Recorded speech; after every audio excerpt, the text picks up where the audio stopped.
자, 오늘은 윤서가 결석이라서 영상을 찍는 거야. 자,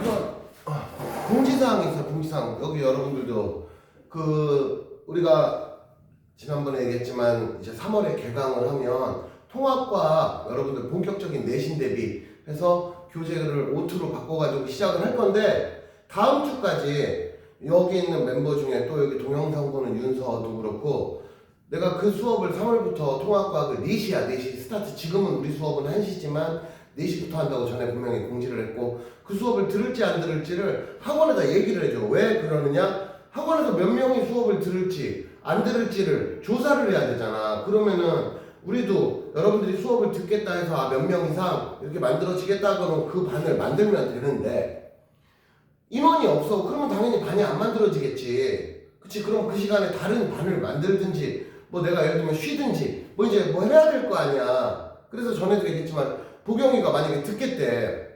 근데 나 나중에 때 되면 와서 들으면 되지? 그래서 들으려고 마음은 있었으나, 예를 들면 얘기를 안 해줬어. 그래서 3월에 왔어. 근데 왔더니 정작 반이 없어졌어. 예를 들면. 그래서 그런 거 수요를 우리도 파악을 해야 되잖아. 선생님도 그 시간에 여러분들 수업을 해야 돼. 그러니까 이 멤버들이 너네만 있는 게 아니고 웬만하면 반은 만들어질 것 같은데, 그래도 정확히 몇 명인지를 알아야 되니까. 그래서 다음 주까지, 그러니까 앞으로 일주일이야. 다음 주까지 3월 8일부터야 스타트 시작이는.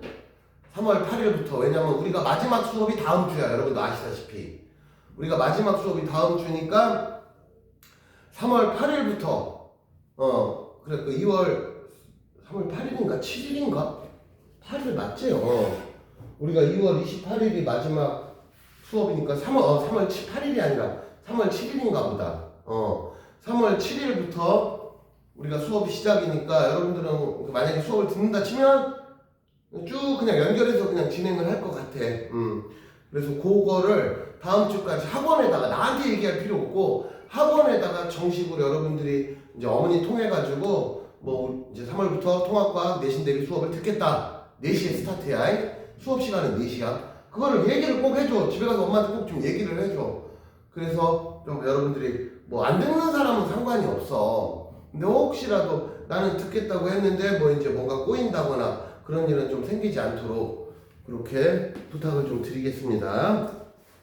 자, 지난주에 숙제 냈던 거 우선 167, 168 앞에 몇 문제는 나랑 풀고 갔던 거로 내가 기억이 나고, 167에서 여기는 좀 내용이 좀 어려우니까 167페이지는 오래간만에 내가 7, 8, 90을 순서대로 다 풀어볼게. 여러분들이 집에서 풀었겠지만 네 문제 다 은근히 조금씩 까다로운 수준의 문제들이야. 사실 뭐 7번 빼고는 8번, 9번, 10번 은근히 조금 어려워. 자, 이 문제를 풀기 위해서 여러분들이 반드시 알아야 되는 거, 어떤 의미의 위치에서 A라는 애는 자유낙하 시켰어. 근데 B라는 애는 예를 들면 옆으로 쏘았어. 그러면 얘랑 궤적은 어떻게 되냐면 이렇게 궤적이 다르겠지. 그러나 둘이 같은 높이에서 스타트를 했잖아. 그러면 옆으로 쏜 애도 세로 방향으로는 자유낙하한 것과 동일한 효과가 생긴다. 그래서 하나는 이렇게 자유낙하 시키고 하나는 아래로 집어던지면 안 되고 옆으로 툭 쳤어. 그럼 궤적이 이렇게 되잖아. 그럼 얘네 둘은 동시에 떨어진다. 그리고 이런 유형의 운동을 포물선 운동이라고 불러. 포물선 운동이라고 이름을 붙이는 이유는 뭐냐? 여러분들을 흔히 말하는 2차 방정식을 포물선의 방정식이다. 수학에서 들어봤지? 2차 방정식 포물선의 방정식이라고 하잖아. 그치? 그래서 그거의 함수랑 똑같아. 2차 방정식 함수랑 똑같은 모양새가 나와. 그래서 얘를 포물선 운동이라고 불러. 포물선의 경로를 따른다. 그런 취지로. 중요한 건 얘랑이 바닥에 동시에 떨어져. 그래서 어떤 물체를 자유낙하 시킬 때 얘가 얼마나 오랜 시간, 즉 몇 초 만에 떨어져를 결정하는 것은 단지 높이에만 의해서 결정된다.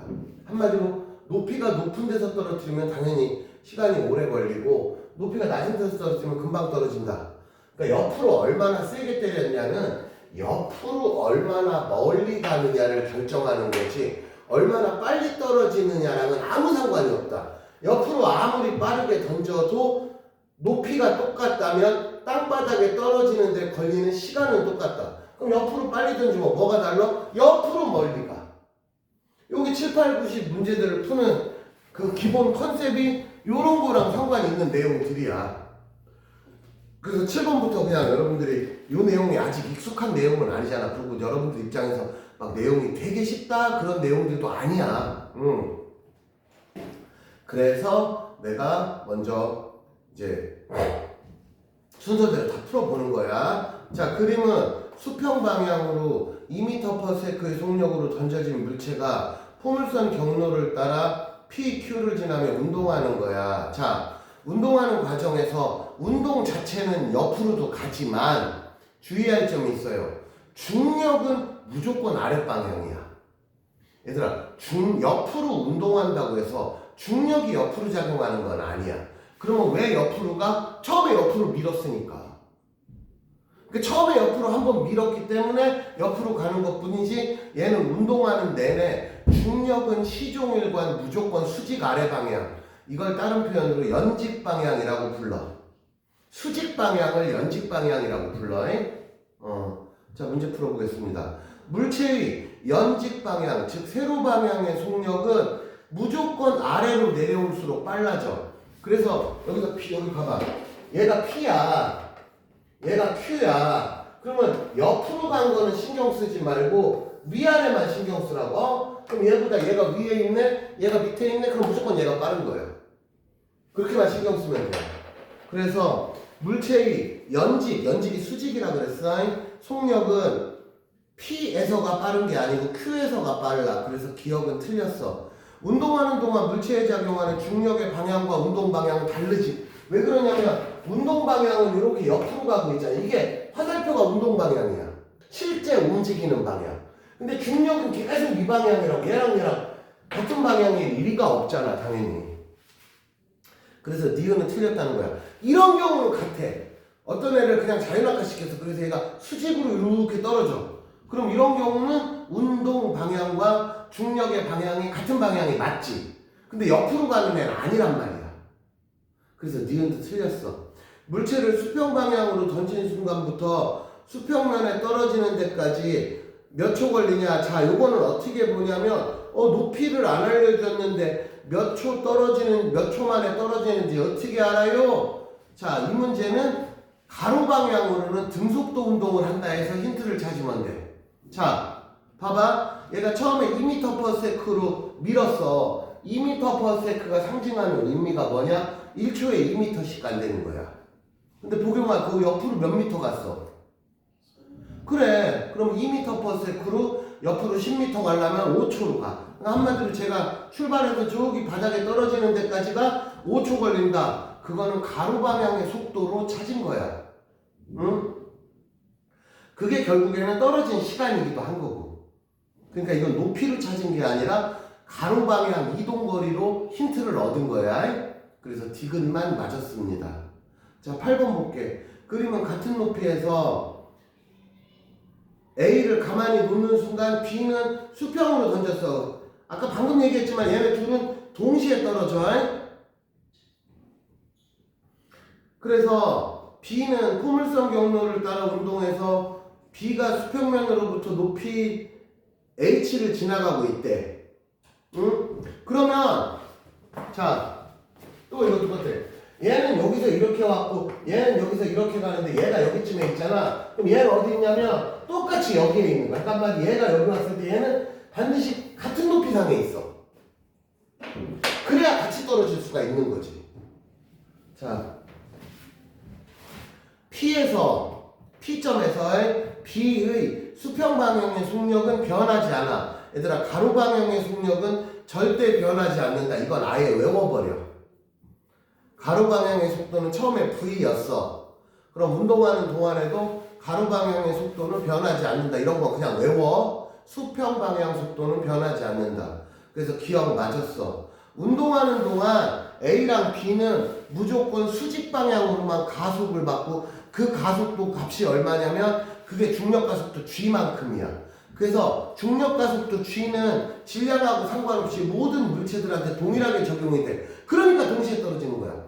만약에 누구한테 중력 가속도가 더 세게 크게 작용했다면, 한마디로 누구는 빨리 떨어지고 누구는 천천히 떨어진다면 기본적으로 동시에 떨어지는 일이 발생할 리가 없지. 그치? 그래서 니은 틀렸어. 이런 거 주의해야 돼. 그래서 여러분들이 기본적인 암기를 꼭 해야 돼. 그 다음에 P를 지나는 순간 A의 높이는 H보다 크다가 아니고 무조건 H와 똑같다가 되는 거야. 그렇기 때문에 바닥에 동시에 떨어지는 거야. 그래서 8번은 답이 1번이 되겠습니다.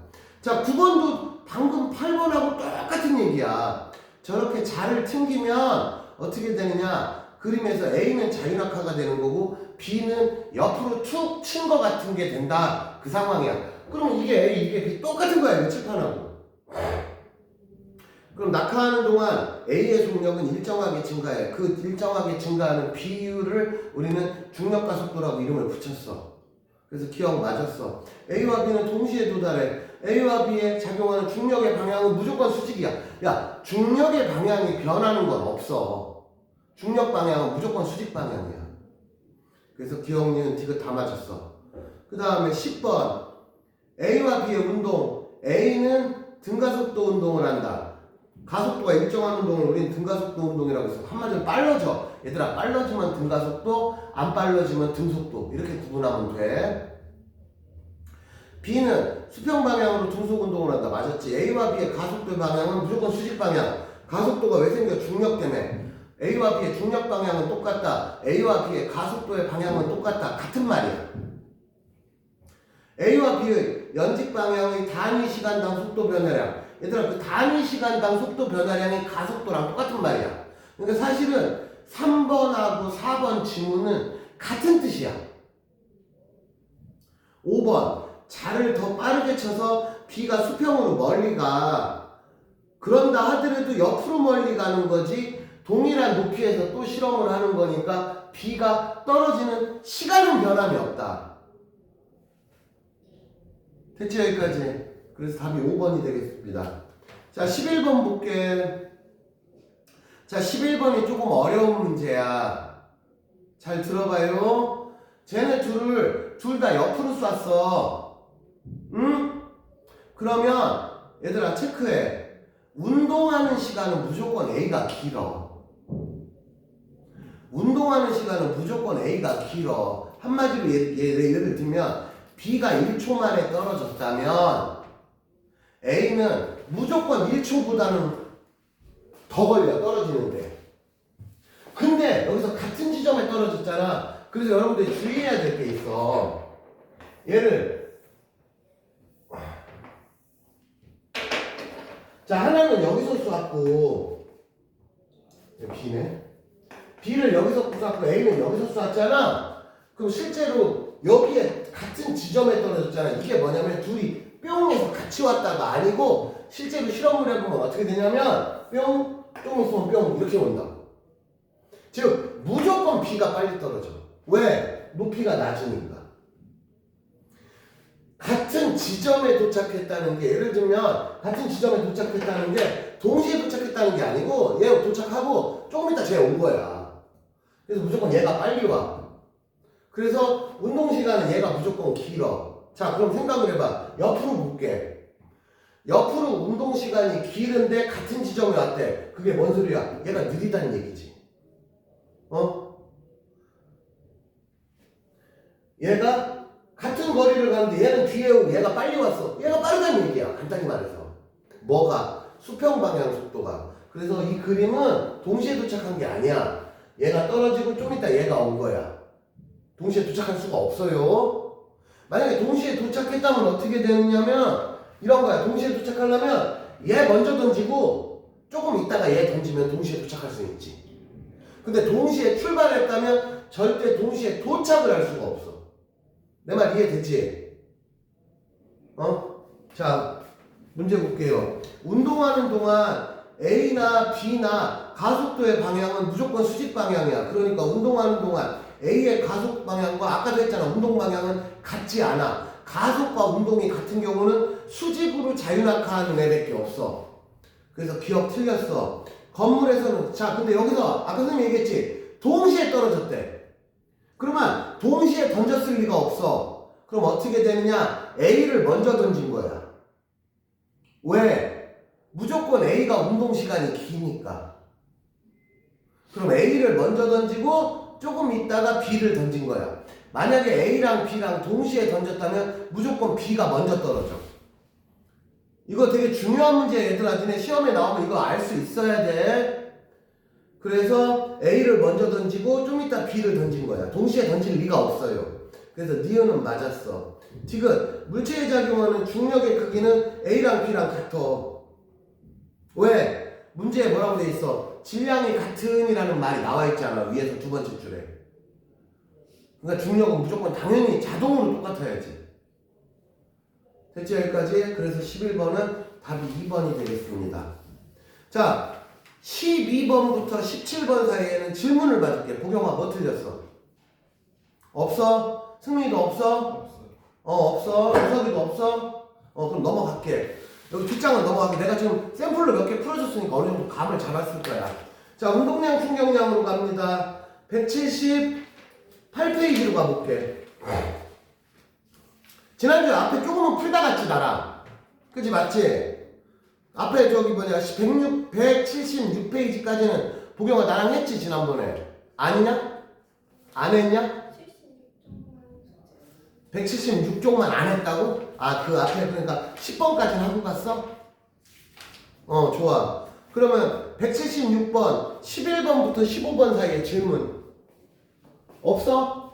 할만해? 14번 풀어볼게. 14번. 자, 14번 들어봐. 자, 그림은 수평인 얼음판 위에서 A가 질량이 40kg인 2m/s로 운동하는 선수 B를 뒤에서 밀었어. 그러면 얘들아 저렇게 밀으면 일단 변화가 어떻게 되냐면 B는 누가 뒤에서 밀어줬잖아. 그러면 2m/s의 속도로 가고 있었잖아. 무조건 빨라지겠지. 그치 승민아? 그 다음에 A는 앞에 있는 B를 밀었지. 그럼 처음에 자기가 가진 속도가 있잖아. 그거보다 빨라져 느려져 A는. A는 느려지고 B는 빨라져. 오른쪽을 플러스 방향 기준으로 했을 때. 이해됐지? 그럼 A가 B를 미는 동안 B의 운동량은 승민아 늘어나 줄어들어? 무조건 늘어나지 얘들아. 운동량 공식이 P는 mv야. 근데 질량이 안 변해. 그럼 속도가 빨라져. 그럼 운동량은 무조건 커지지. 결론. 이 문제에서 B는 무조건 운동량이 커지고 A는 무조건 운동량이 작아져. 대신에 주고받은 절대값이 똑같은 거야. 승민아 이해돼? 그럼 1번 A가 B를 미는 동안 B의 운동량의 변화량의 크기가 얼마냐 그랬어. 야 처음에 A가 운동량이 얼마야 승민아? 80. 그 다음에는? 200. 그럼 얼마나 늘었어? 120. 너무 쉽잖아 이거는. 자 A가 B를 미는 동안 B가 힘을 받은 시간이 야 그러면 잘 들어봐. B가 운동량이 120이 변했지. 근데 120이 변하는데 몇 초 걸린 거야? 3초. 왜 3초야? 2번에 뭐라고 써있는데? 2초. 2초잖아. 그러면은 120이 변하는데 2초 만에 변했어. 그럼 초당 몇 뉴턴으로 미는 거야? 60. 그렇지 60뉴턴으로 미는 거야. 그게 충격량이잖아. 충격량은 힘 곱하기 시간이고. 그러니까 여러분들이 이 시점에서 만약에 운동량 P는 mv, 충격량 I는 ft를 내가 못 외웠어. 얘들아 그러면 못 푸는 거야. 지가 공식도 안 외우고서 몰라요 어려워요 하는 건 이 고등학생이 할 수 있는 대화가 아니야. 이걸 못 외우는데 못 풀어. 아니 당연한 거지. 이걸 못 외우는데 풀고 싶어요는 없는 거지. 그런 일은 없어. 공식을 못 외웠기 때문에 못 푸는 거야. 기본 공식 꼭 암기를 해야 돼요. 이렇게 해서 운동량, 충격량까지 끝냈고, 자 179페이지부터 또 고난도 전까지니까 182페이지까지도 또 숙제였지. 그러면 보경이 여기 뭐 틀렸냐? 질문을 해봐. 11번. 승민이는? 저도 11번. 11번. 유석이 여기 숙제했냐 못했냐? 뭐 여기 너 채점 했어 안 했어? 뭐 틀렸어 여기? 6번? 6번 한번 볼게. 6번부터 볼게. 자, 그림은 질량이 다른데 같은 높이에서 수평으로 던졌어. 그럼 유서가 제 A랑 B랑 동시에 옆으로 쐈어. 누가 빨리 떨어져? 무조건 동시에 떨어져. 근데 질량하고는 여기서 참고로 상관은 없어. 그러면은 LB가 LA보다 멀리 갔다는 거야. 그럼 이유가 뭐냐? 같은 시간 동안 운동을 했어. 그러니까 그림에서 VB가 VA보다 크다는 얘기야. 여기까지 이해돼 안 돼? 이해됐지? 그럼 수평면에는 B가 A보다 먼저 도달한다. 틀렸어. 동시에 도달해. 그 다음에 속도 B가 더 빠르다. 왜? 거리가 B가 더 길잖아. 그럼 유서가 니은 맞아 틀려? 맞아.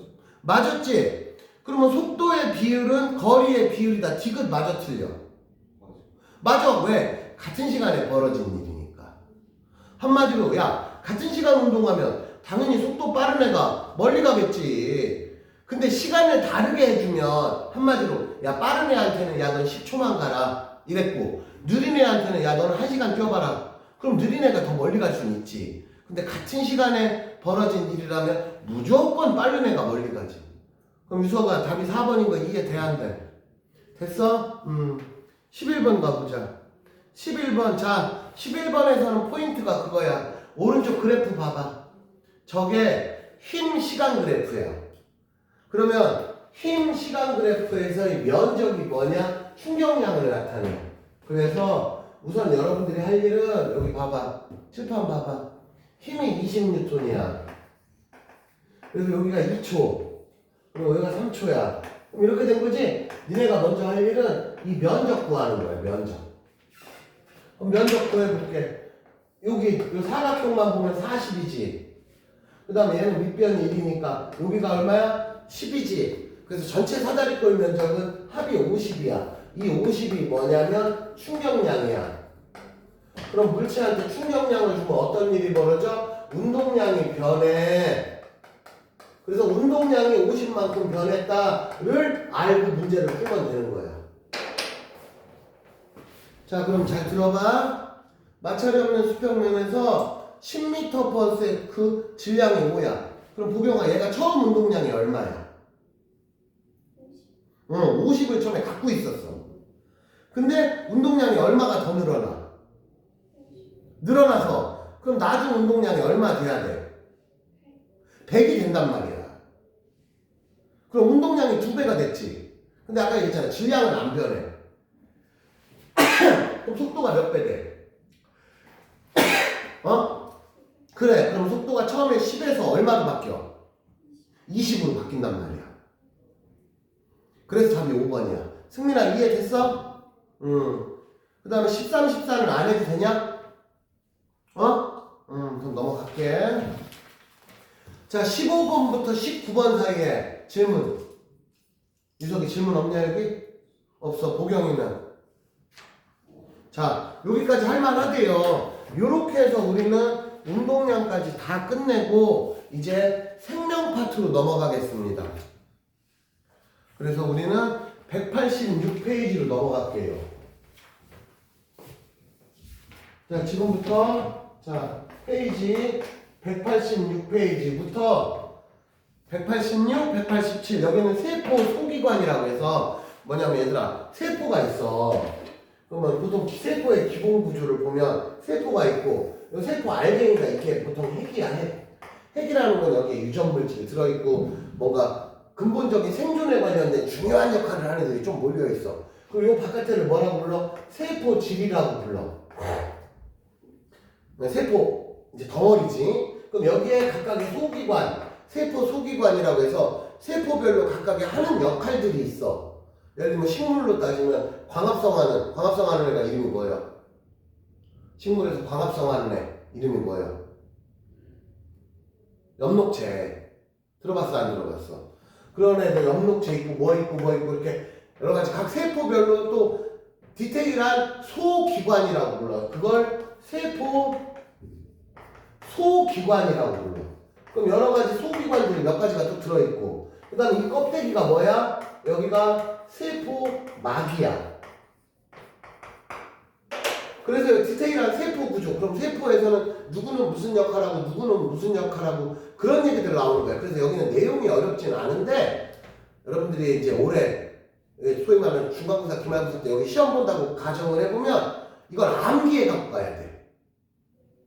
암기를 안 하면 시험을 못 보는 거지. 그래서 내용이 어렵진 않으나 암기할 내용이 좀 있다. 그래서 여러분들 교재 186, 187 두 페이지를 한 번만 더 읽어보세요.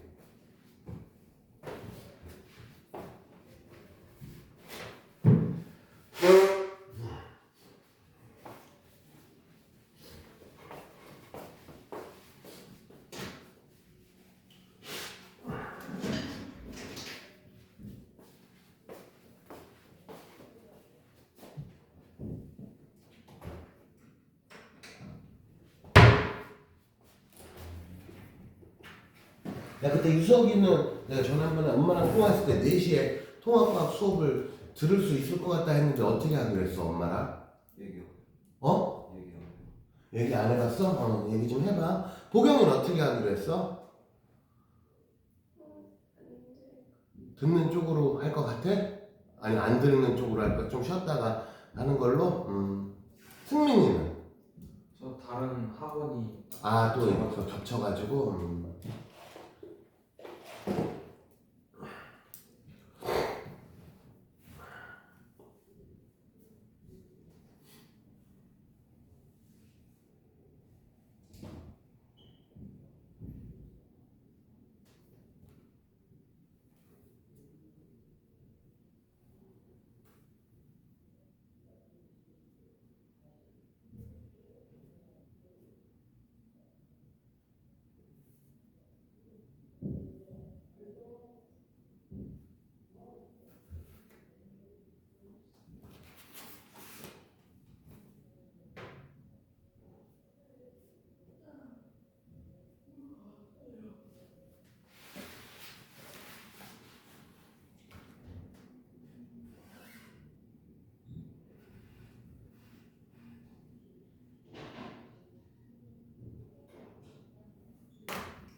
자, 간단히 읽어봤겠지만 좀 낯설은 단어들이 나오지 내용 자체가 어렵지는 않아. 우선 생명 시스템의 구성 단계, 요건 니네 그 중학교 때 한번 나온 거야. 우리가 흔히 알고 있는 우리 생명체를 구성하는 기본 단위가 무슨 원자, 분자 이게 아니고 세포를 생명체에서는 기본 단위로 보겠다. 응? 그래서 세포가 있어. 그럼 세포가 모이면은 이걸 뭐라고 그러냐? 조직이라고 부르겠다. 조직은 우리를 따지면 피부 조직, 피부, 근육 조직. 그러니까 일종의 조직은 어떤 느낌이냐? 뭔가 덩어리 이런 느낌. 피부 덩어리, 근육 덩어리. 이걸 조직이라고 불러. 그럼 조직이 뭉치면 본격적으로 뭔가를 할 수 있는 독립적인 어떤 능력을 가진 애들을 기관. 그러니까 우리 사람으로 따지면 기관이 뭐냐면 눈, 코, 입, 손가락, 발가락 이게 다 하나의 기관이야. 아니면 몸속으로 들어가면 위, 소장, 내장 이런 애들이 하나의 독립적인 뭔가 하는 일이 다르잖아. 뭔가 독립적인 미션을 수행할 수 있는 어떤 조직이 뭉친 그 상태를 기관이라고 불러. 우리가 흔히 말하는 손가락, 발가락 이런 게 다 일일이 눈, 코, 입 이런 게 다 일일이 기관에 해당되는 거야. 그리고 그러한 기관들이 모이면 개체가 사람이 되는 거지, 말 그대로. 근데 이게 이 과정에서 식물과 동물이 살짝 다른 게 먼저 동물부터 보면은 약간 다른 게 뭐냐면 기관이 있고 개체가 만들어지기 전에 뭐냐면 기관들이 모이면 기관계라고 이름을 붙인 거야. 그럼 이 기관계가 뭐냐면 우리 사람으로 비유를 하자면 여러분들 중학교 때 배웠던 소화기관계. 무슨 말이냐? 소화기관에 참여하는 여러 가지 애들을 모여서 하나의 동아리 같은 개념이 되는 거야. 호흡기관계, 순환기관계, 뭐 이런 식으로. 그래서 기관이 모여서 기관계, 하나의 동아리 같은 느낌인 거야. 그러니까 그러면 대표적으로 소화를 예를 들어볼까? 소화기관계 하면은 입, 위, 소장, 대장, 이자, 뭐 간 그런 애들이 다 소화기관계에 해당되는 애들이지. 그래서 동물은 이렇게 분류를 해. 그러니까 동물은 세포, 조직, 기관, 기관계, 개체 이렇게 5단계야. 식물은 또 조금 달라. 식물은 조직이 모여서 조직계가 하나 형성이 돼. 그리고 조직계들이 기관이 되고 개체가 돼. 그래서 식물은 이렇게 5개야. 세포, 조직, 조직계, 기관, 개체. 이렇게 5단계야. 그래서 기관계, 조직계가 식물, 동물을 이루는 차이점이다. 그 밑에 나와 있잖아. 이게 그런 뜻이야. 자, 세포를 볼게요. 세포는 세포막으로, 말 그대로 세포를 둘러싼 얇은 껍데기를 세포막이라고 부르는 거야. 내부는 핵과 세포질로 구분되어 있다. 아까 얘기했잖아. 그리고 대부분의 세포 소기관은 세포질에 위치하고 있어. 그래서 거기 보면은 여러 가지 세포 소기관이 있잖아. 그 생김새도 한 번쯤 봐주고. 그래서 오른쪽으로 가서 본격적으로 알아볼게요. 187페이지 볼게요. 핵! 세포에서 가장 큰 세포 소기관이고 핵 속에 DNA가 뭐야? 여러분들이 아는 유전물질이에요. 유전물질.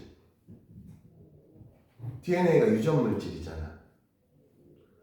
핵이 있어. 그 다음에 라이보솜이 있어. 라이보솜. 작은 알갱이. 자, 라이보솜 밑줄 쫙. 단백질을 합성한다. 밑줄 쳐.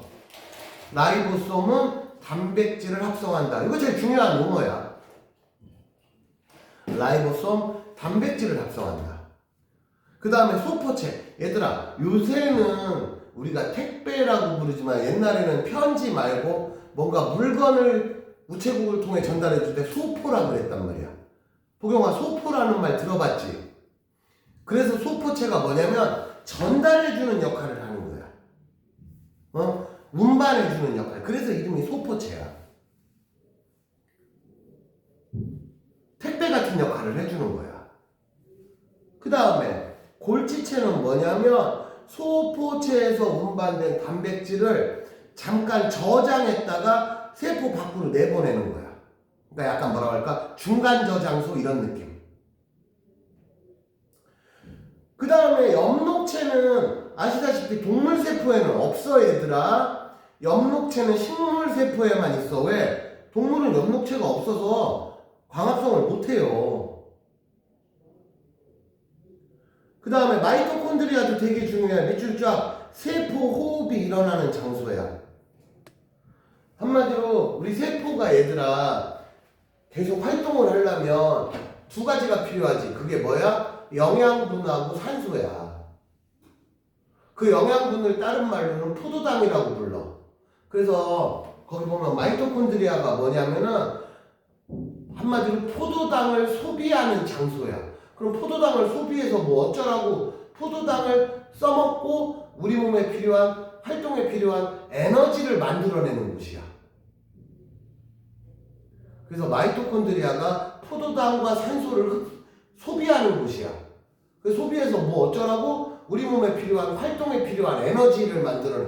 그러니까 우리가 운동을 많이 해. 그럼 마이토콘드리아가 되게 바빠지겠지.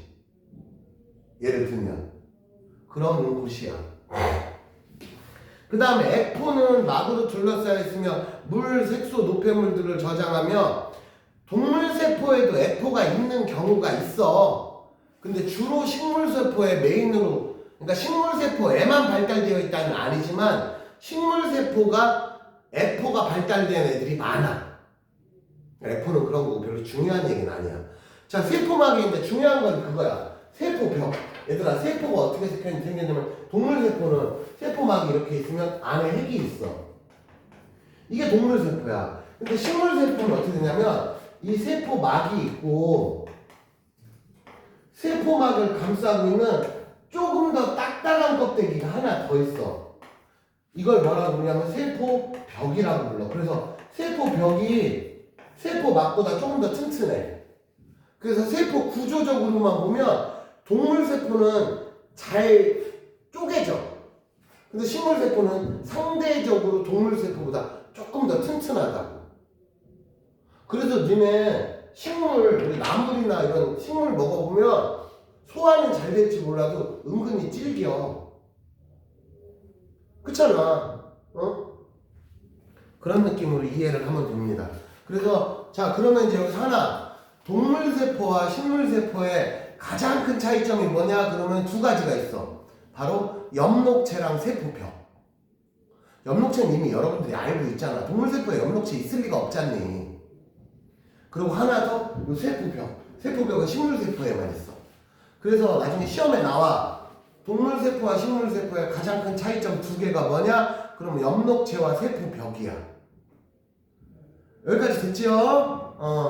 자, 여기까지 하고 다음 페이지 188페이지 Q 풀고 우리는 1교시를 끝마치겠습니다. 그러면 동영상 보는 윤서도 188페이지 거기 문제 있잖아. 그거 다 풀고 채점까지 하고 우리는 2교시에 189페이지부터 시작을 하겠습니다. 여기 꼭 풀고 채점해야 돼. 그래서 나는 1교시는 여기서 마치겠습니다. 188페이지까지 끝낸 거야.